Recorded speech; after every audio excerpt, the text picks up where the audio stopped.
साथ जुड़ के अपना और अपने साथ के सभी लोगों का भविष्य बनाया। सबसे पहले तो डॉक्टर अशोक भाटिया जी, मैं लास्ट हरिद्वार में जब मिला था तभी मैंने कहा था इतनी प्रेरणादायक इनकी शख्सियत है।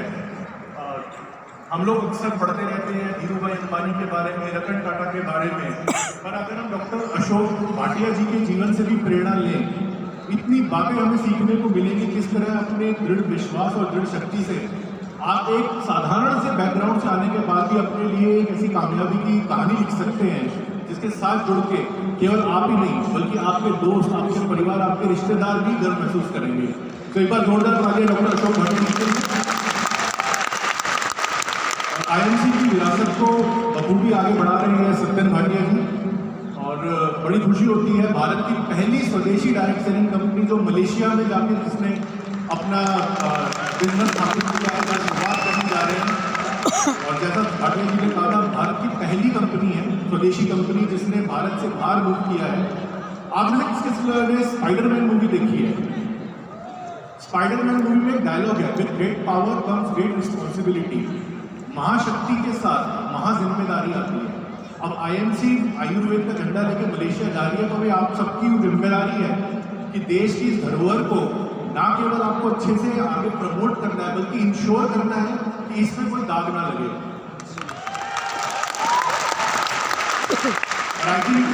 आईएमसी का ट्रू मतलब तो मेरे को आज समझ में आया। आईएमसी का मतलब है इंडिया में छा गए, इंटरनेशनल में अब छाना है जी। तो जैसा कि मैं कहा गया, मैं इंडियन डायरेक्ट सेलिंग एसोसिएशन का जनरल मैनेजर हूँ। Indian direct selling association Bharat में 26 वर्ष पुरानी संस्था है जो कि पूर्ण रूप से डायरेक्ट सेलिंग इंडस्ट्री के लिए ही, के हितों की रक्षा के लिए ही कार्यरत है। और बड़ा गर्व महसूस होता है कहते हुए इंडियन डायरेक्ट सेलिंग एसोसिएशन की हमारी एक एक मेंबर कंपनी किस तरह से एक लेजिटिमेट तरीके से डायरेक्ट सेलिंग व्यवसाय को किया जाए, इसकी एक उदाहरण होती है। और आईएमसी हमारी एक बहुत ही सम्माननीय सदस्य है। 10 साल के आसपास अब आईएमसी को आईडीएससी की मेंबरशिप एज अ मेंबर हो गए हैं। आईएमसी निरंतर आईडीएससी की सभी गतिविधियों में एक्टिवली पार्टिसिपेट करती है। सत्यन जी का मार्गदर्शन हमें मिलता रहता है, एडवाइस हमें प्रॉपर मिलती रहती है। Thank you so much Satyan ji इसके लिए। स्टार्ट करते हैं डायरेक्ट सेलिंग इंडस्ट्री के बारे में जानने से। सबसे पहले world federation of direct selling association और इंडियन डायरेक्ट सेलिंग एसोसिएशन क्या है? आपने सभी ने इस बारे में सुना होगा। आईडीएससी क्या है, वर्ल्ड फेडरेशन क्या है? आईडीएससी की स्थापना जैसे मैंने बताया वर्ष 1996 में हुई थी और हमारा केंद्रीय कार्यालय नई दिल्ली में स्थित है। भारत में 650 से ज़्यादा डायरेक्ट सेलिंग कंपनी है। आपको बड़ा आश्चर्य हुआ जान के। आईडीएससी की केवल 18 मेंबर कंपनी मेंबर्स हैं। ऐसा नहीं है कि हम अपनी मेंबरशिप हर एक को दे देते हैं। आईडीएससी की मेंबरशिप लेने के लिए एक कंपनी को जेन्युइन डायरेक्ट सेलिंग करने के जितने हमारे मापदंड हैं जो कि वर्ल्ड फेडरेशन ने सेट किए हैं, उन पे बिल्कुल खरा उतरना होता है। हमारा इवैल्यूएशन प्रोसेस इतना स्ट्रिक्ट है कि हम कंपनी के पास्ट फाइनेंशियल रिकॉर्ड्स को इवैल्यूएट करते हैं। कंपनसेशन प्लान के हिसाब से जितना कंपनी पे आउट प्रॉमिस कर रही है, क्या उसने पिछले सालों में दिया है या नहीं दिया है, इन सभी मापदंडों में जब कोई कंपनी खरी उतरती है तभी आईडीएससी की मेंबरशिप उस कंपनी को दी जाती है। जिस प्रकार भारत से आईडीएससी वर्ल्ड फेडरेशन की एक सदस्य है, उसी प्रकार विश्व में 62 से ज्यादा देशों की direct selling association world federation की सदस्य है।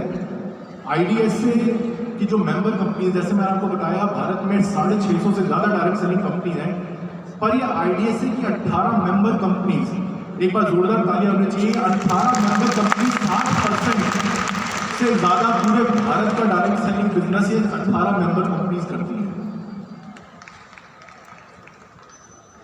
डायरेक्ट सेलिंग इंडस्ट्री के बात करने से पहले एक बिग पिक्चर या एक बड़ा परिवेश जिसे हम कहते हैं, मैं चाहूंगा थोड़ा सा एक बार हम इसको भी देखें। भारत का जीडीपी ग्रॉस डोमेस्टिक प्रोडक्ट या जिसे हम सकल घरेलू उत्पाद भी बोलते हैं, अगर हम देखें पिछले 10 सालों का 2012 से, तो आप देखेंगे निरंतर हमारा देश जो है वो प्रगति में तत्पर है। CAGR यानी कंपाउंडेड एनुअल ग्रोथ रेट, हमारा जीडीपी जो है हमारे देश का 6.29% की रफ्तार से पिछले 10 वर्षों में बढ़ा है और 2021 में ये 3.17 ट्रिलियन $US हमारे देश का जीडीपी आता गया है। 1 ट्रिलियन का मतलब होता है 1 लाख करोड़, अब आप अंदाजा लगा दीजिए, $3.17 ट्रिलियन, मतलब 3,17,000 करोड़ हमारे देश में एक साल में जितने भी उत्पाद या सेवाएं दी जाती हैं उनकी वैल्यू है।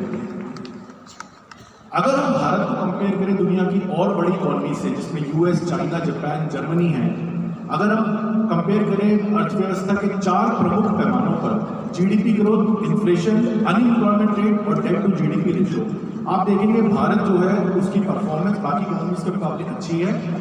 अनएम्प्लॉयमेंट रेट 8.3%, जैसा कि आप देख रहे हैं कि सभी विकसित इकोनॉमीज में सबसे ज्यादा है, और यहाँ पर डायरेक्ट सेलिंग इंडस्ट्री बहुत बड़ा रोल प्ले कर सकती है।